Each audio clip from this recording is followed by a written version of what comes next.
Olá, seja muito bem-vindo ao Business, a sua revista eletrônica que traz o que há de mais importante no mundo dos negócios. E vamos aos destaques da semana.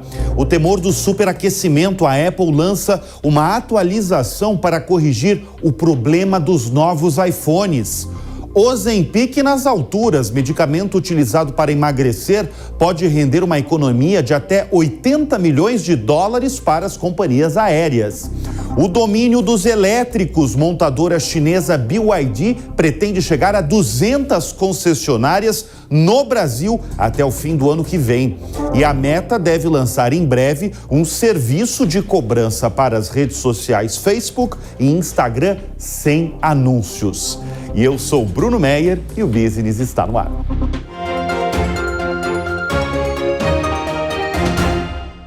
Oferecimento Ultrafarma.com, a maior farmácia online do Brasil. E olha, um medicamento usado para emagrecer pode fazer muita companhia aérea no mundo economizar. É isso o que uma analista chamada Sheila Carrioglu, do banco de investimento Jefferies Financial, estimou.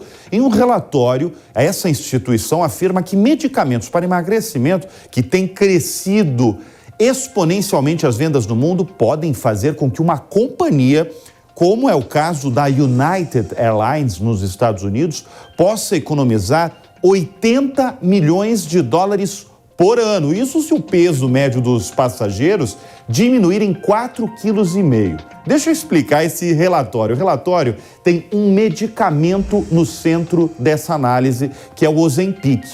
Esse medicamento nasceu como um medicamento para o combate à diabetes, mas teve o princípio ativo ligado ao emagrecimento. O Ozempic é fabricado pela farmacêutica dinamarquesa Novo Nordisk e a venda dele disparou tanto no mundo nos últimos tempos, já foi assunto aqui no Business, que fez a Novo Nordisk virar a empresa mais valiosa da Europa, superando pesos pesados como a Nestlé, como a LVMH, que é a dona da Louis Vuitton.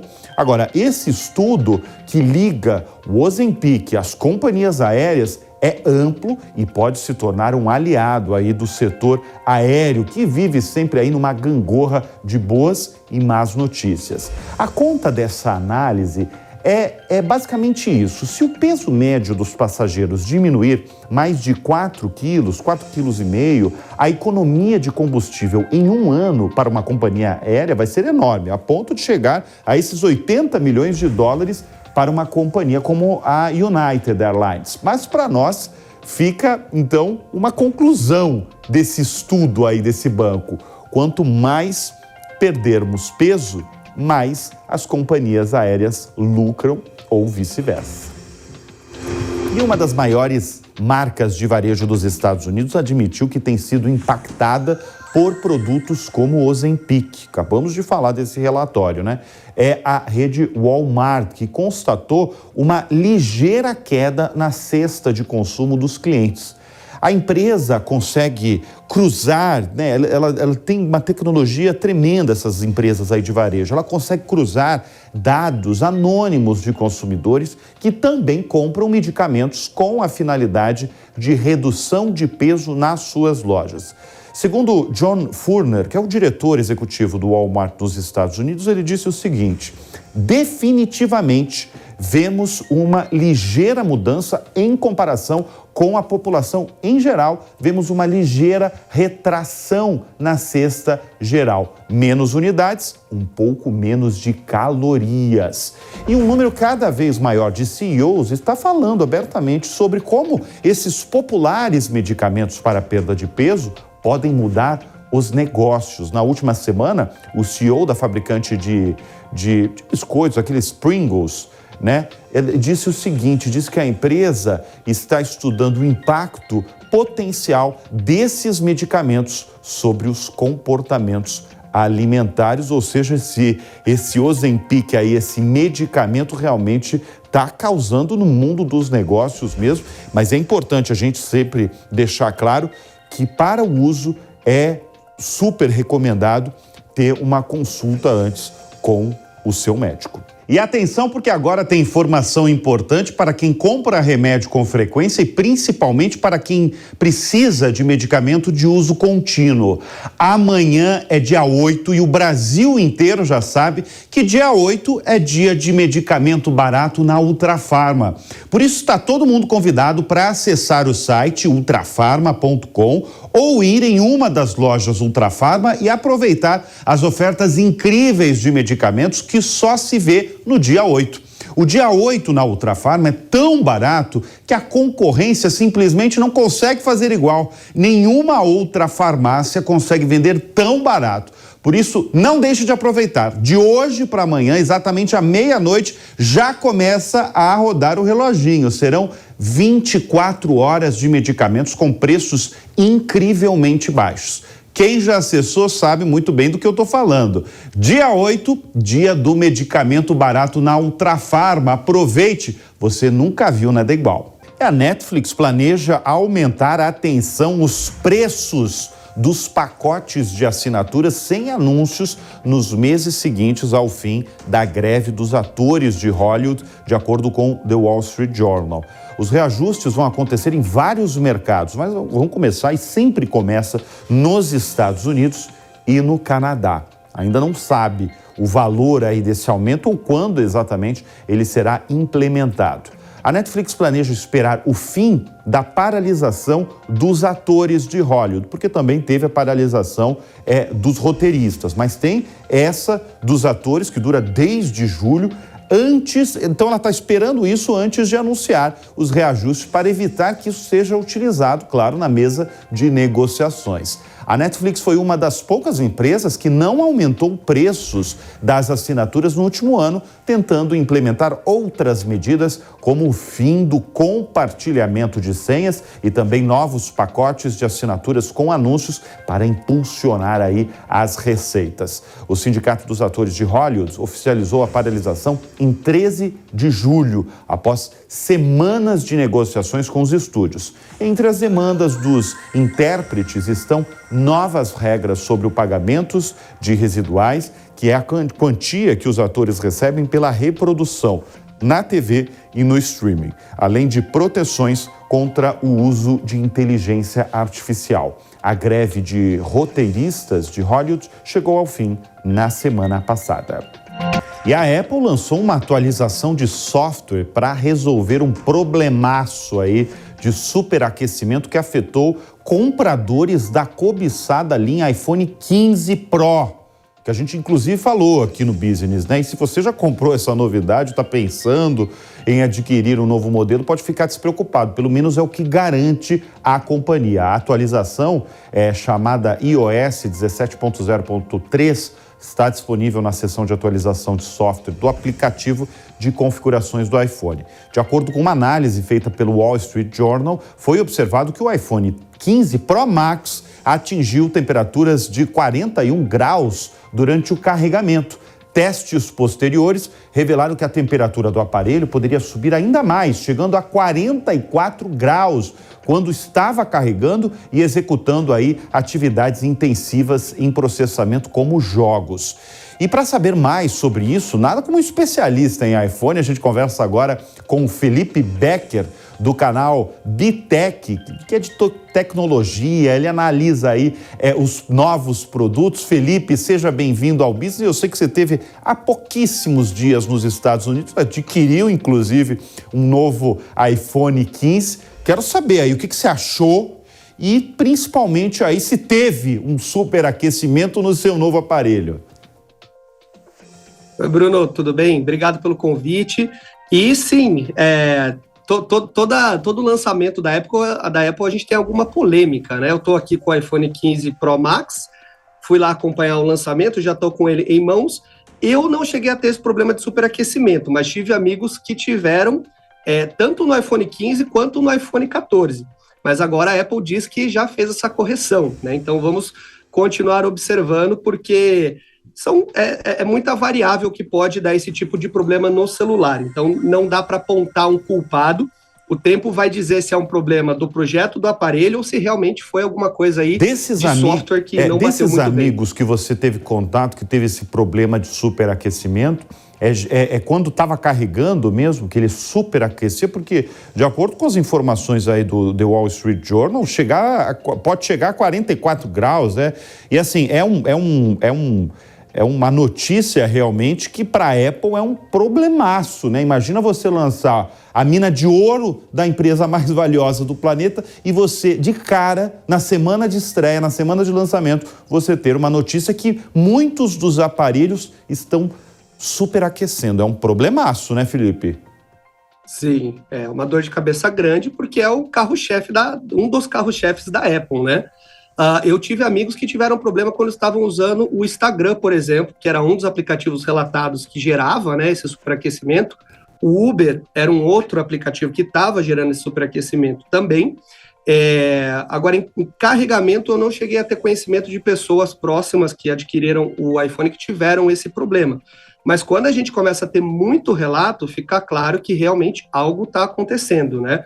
Eu tinha visto uns rumores há um tempo atrás de que o iPhone 15 já vinha com um problema de superaquecimento e a Apple já estava buscando uma solução para o iPhone 16. Isso foi antes de ocorrer esse problema. Antes. Então a gente vai ter que acompanhar, porque normalmente onde tem fumaça tem fogo, né? Como a gente fala.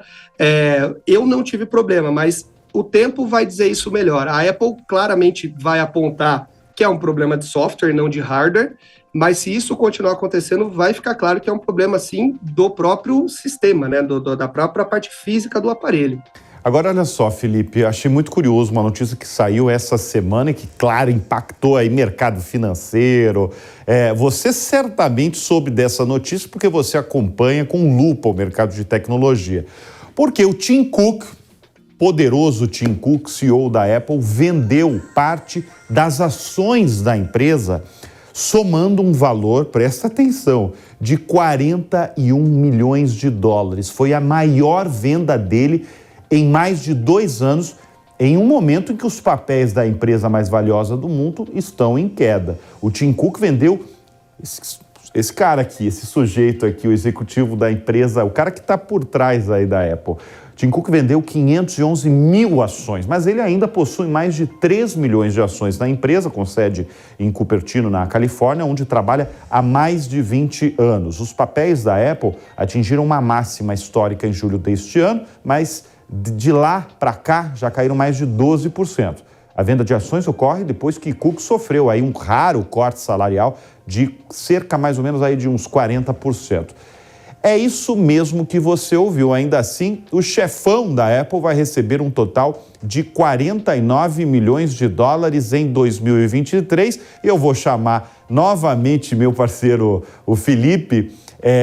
Felipe, tem alguma relação das coisas que você ouviu aí nos Estados Unidos? Causa alguma desconfiança essa venda aí de milhões de dólares em ações do homem mais poderoso, né? Da empresa mais valiosa do mundo que a gente está falando. O que você ouviu aí?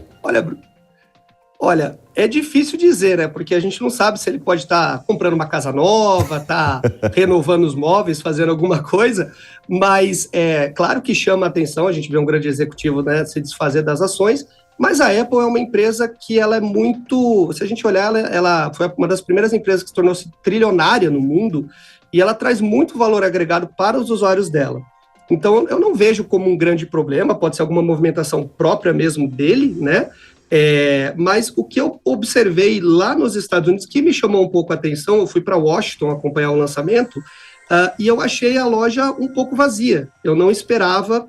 eu esperava um movimento mais forte. Então, o que eu tenho percebido é que as pessoas não têm mais aquela frenesi que tinha no lançamento, né, dos novos produtos da Apple. São clientes fiéis, mas são clientes que não têm mais a Apple não tem mais aquela magia, eu acho, que ela tinha. Então, ela mantém muito bem a base de clientes dela, atualmente, mas eu não vejo ela crescendo tanto, essa base de cliente. Eu acho que ela chegou num topo limite, aonde agora ela mantém os seus clientes porque ela traz muito valor agregado no seu produto. Ô Felipe... O usuário da Apple que está...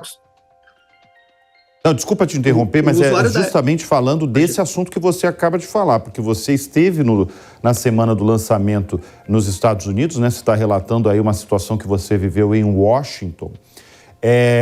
Você acha que essa perda, talvez, aí da magia Apple, por assim, tem muita gente que ainda vê a magia na Apple, evidentemente. Mas, assim, aquela coisa que você acabou de relatar aí, né, das lojas não estarem tão lotadas quanto anos anteriores numa semana de lançamento de iPhone. Você acha que é por conta desses celulares, dos iPhones, não causarem, assim, tanto impacto na questão de inovação? Porque isso é uma coisa que eu escuto com recorrência. Lá vem mais um ano de lançamento em que eles só vão relatar aí uma inovação no chip, por exemplo, no design, na câmera, tem coisas muito pequenas. Você acha que é por aí? É por essa razão? Eu acho sim, Bruno, que faz muito sentido. A Apple, ela não é mais uma empresa inovadora como ela era. O que ela faz? Ela vê o que está funcionando no mercado e ela lança isso sem grandes novidades. Às vezes, empresas que já têm alguma inovação, digamos, há 5 anos, ela lança aquilo, mas funcionando muito bem. Então, o fator inovação da Apple, ao longo dos anos, ele ficou para trás, e ela é uma empresa que entrega um produto que funciona, mas não necessariamente um produto inovador. Então, as pessoas, hoje em dia, elas compram um iPhone, e elas não veem tanta necessidade de trocar, porque do 14 para o 15 mudou? Mudou, mas não mudou tanto assim. Do 13 para o 14, mesma coisa. Então, as pessoas elas têm mantido seus iPhones por um período maior, porque não existe tanto aquela necessidade, você não vê tanta inovação para trocar o seu celular. E não são produtos baratos, né? Então, até o próprio americano está segurando mais, porque aqui no Brasil é caríssimo, mas para o americano os iPhones já custam mais de $1.000, o que é muito dinheiro para eles também. Agora, foi muito importante você colocar para a nossa audiência, Felipe, que a gente está falando de uma empresa trilionária como valor de mercado, né? Foi a primeira empresa na história corporativa a chegar ao valor. A gente noticiou meses e meses atrás aí, ela foi a primeira a chegar ao valor de mercado de 3 trilhões de dólares. É muita coisa e só uma empresa conquistou isso, que foi a Apple, mas está passando por esse, talvez, desafio que a gente pode definir. Felipe, continue com a gente, porque a Apple, na Apple não, vou falar da Meta agora, porque a Meta, pelo jeito, quer colocar uma cobrança sobre o Facebook e o Instagram. O objetivo é criar um plano de assinatura para remover anúncios das redes sociais. De acordo com o Wall Street Journal, de novo, o grande jornal, o serviço da companhia de Mark Zuckerberg pode custar entre 14 e 17 dólares por mês, para acabar com as propagandas na plataforma. A ideia é muito parecida com a proposta do YouTube Premium. Apesar de ser uma opção muito bem-vinda, a ação da Meta é polêmica por jogar para os usuários a obrigação de se adequar àquelas obrigações da GDPR, que é a legislação da União Europeia sobre proteção de dados em plataformas digitais. A estratégia da Meta é tentar achar uma brecha na GDPR para continuar entregando anúncios personalizados. Rapidinho, Felipe, o que você achou aí? Porque isso é bem polêmico, porque uma coisa é você acessar, por exemplo, Instagram, o Facebook, as redes sociais aí da Meta de Mark Zuckerberg, e você cobrar. Será que, assim, eu fico pensando aí se vai ter popularidade no mundo, e eu suspeito dizer que aqui no Brasil não vai ter popularidade quase nenhuma. Não sei se as pessoas vão pagar aí uma mensalidade para estar acessando aí o Instagram e o Facebook sem anúncios.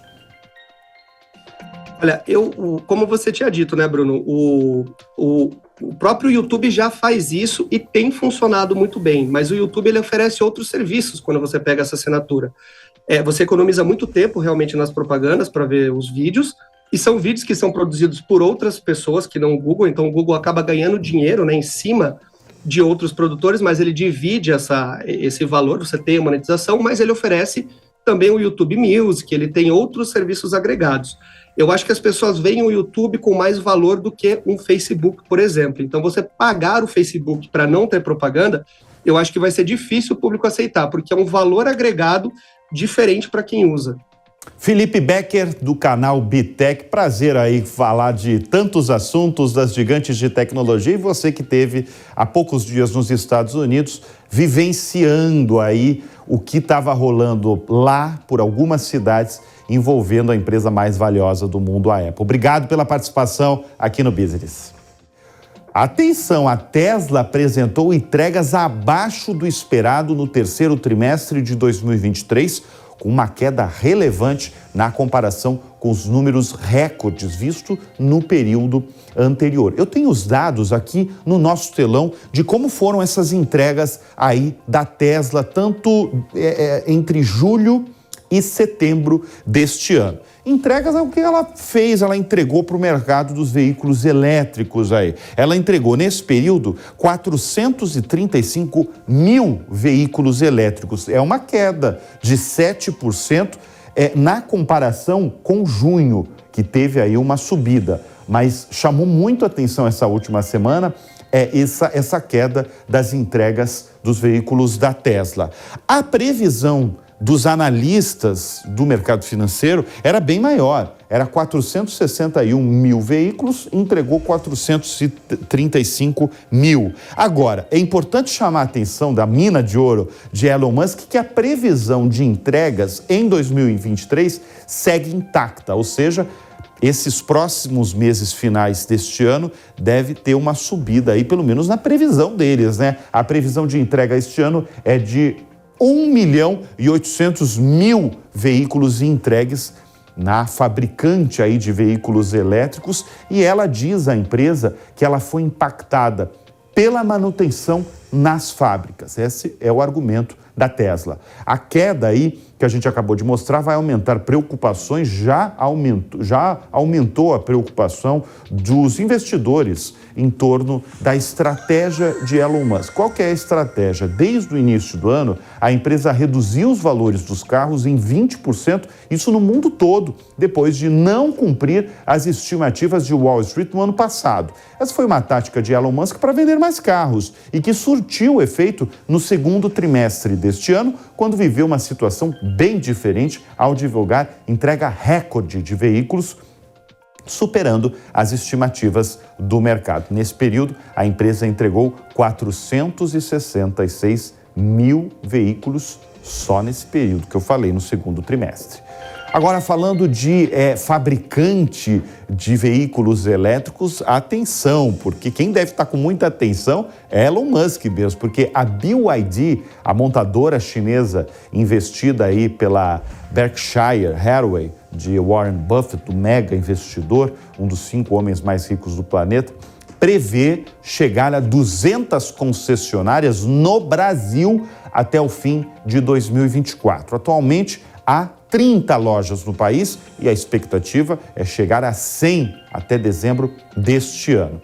Nesta segunda-feira está previsto o lançamento da pedra fundamental do complexo de fábricas da montadora no país, em Camaçari, na Bahia. A empresa vai ocupar o local onde já funcionou o complexo da Ford, um complexo que a Ford aí produziu carros simbólicos aí para o Brasil. A BYD pretende investir 3 bilhões de reais no local, que contará com 3 fábricas. Uma delas será dedicada à produção de chassis, tanto para ônibus quanto para caminhões, claro, sempre elétricos, hein? Além de uma fábrica de automóveis híbridos e elétricos com capacidade para 150 mil unidades por ano na primeira fase, e uma planta de processamento de lítio e de ferro fosfato, que são componentes para as baterias dos veículos. A BYD oferece garantia de 8 anos para as baterias dos carros e 5 anos de revisão grátis ou até atingir 100 mil quilômetros rodados. Em todo o mundo, essa gigante chinesa já é a 4ª montadora em vendas de carros, tendo ultrapassado recentemente a Ford. A Toyota lidera as vendas, seguida da Volkswagen e da Honda. A BYD tem 4,8% das vendas globais e quase 2 milhões de unidades vendidas em agosto. Agora, girando o assunto, vindo para o Brasil, porque aquela que já foi a maior rede de livrarias do Brasil teve o capítulo mais dramático na última semana. A Saraiva protocolou um pedido de autofalência. Com isso, a empresa admite ao mercado que ela é incapaz de quitar as suas obrigações com os credores, depois de passar aí quase 5 anos em recuperação judicial. Autofalência acontece quando o valor das obrigações é bem maior do que os recursos disponíveis no caixa da companhia. A gente noticiou aqui no Business há 2 semanas que a Saraiva demitiu todos os funcionários das lojas físicas, fechou as 5 unidades ainda existentes, 4 delas aqui em São Paulo, e decidiu operar apenas como site. Durou 2 semanas, infelizmente, né? A rede de livrarias está em recuperação judicial desde 2018, quando a empresa apresentou uma dívida de 675 milhões de reais. Essa crise da Saraiva, tem a crise da cultura, né?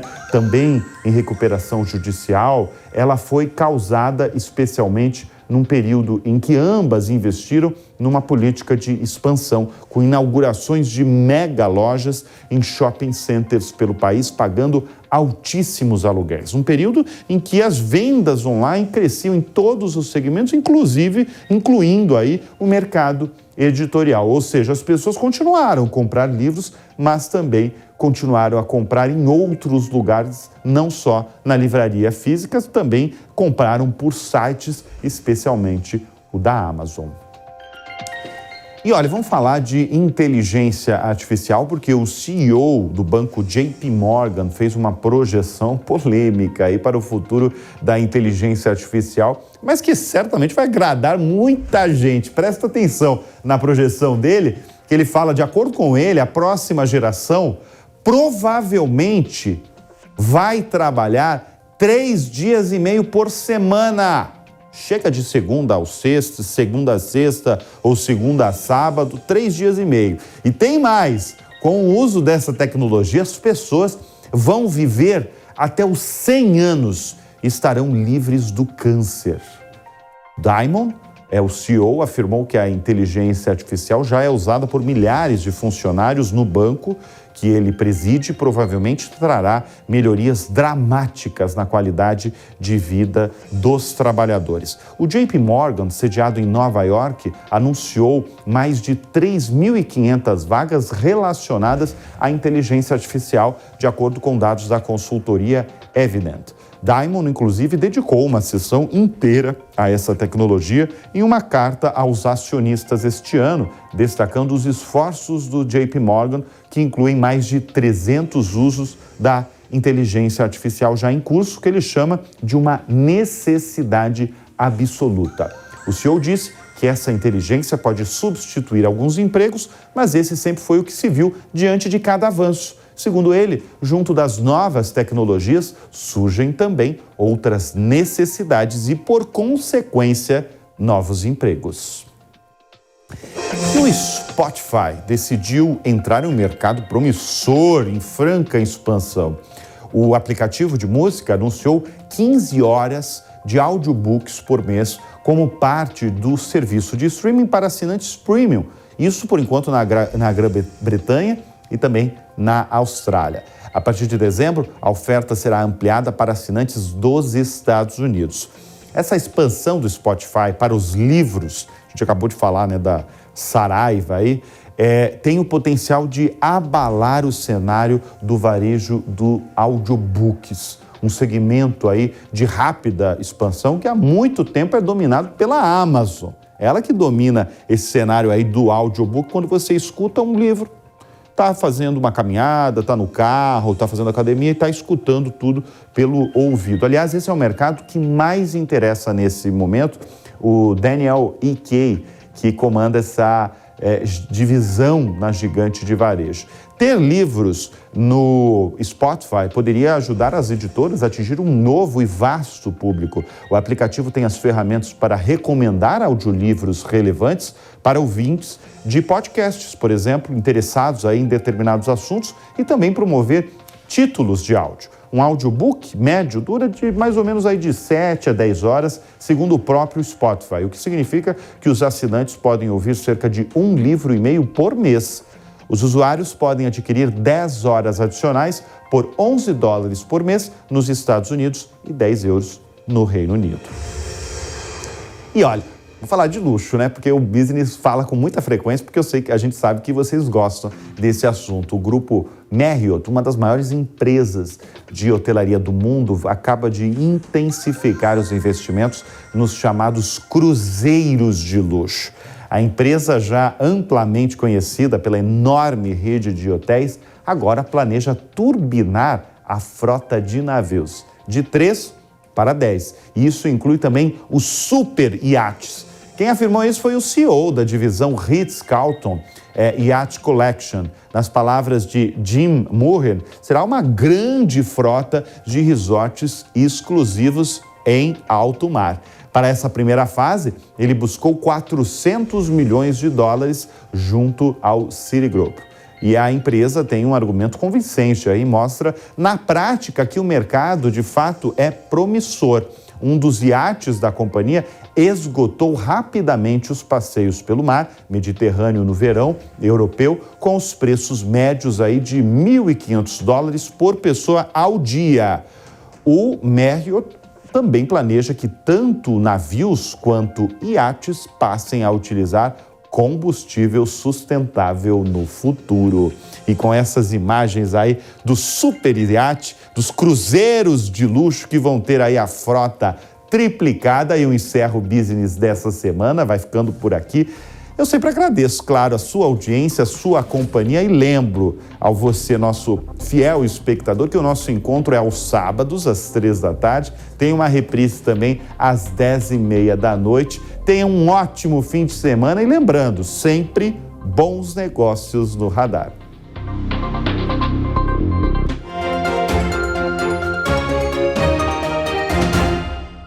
Oferecimento Ultrafarma.com, a maior farmácia online do Brasil. Realização Jovem Pan News.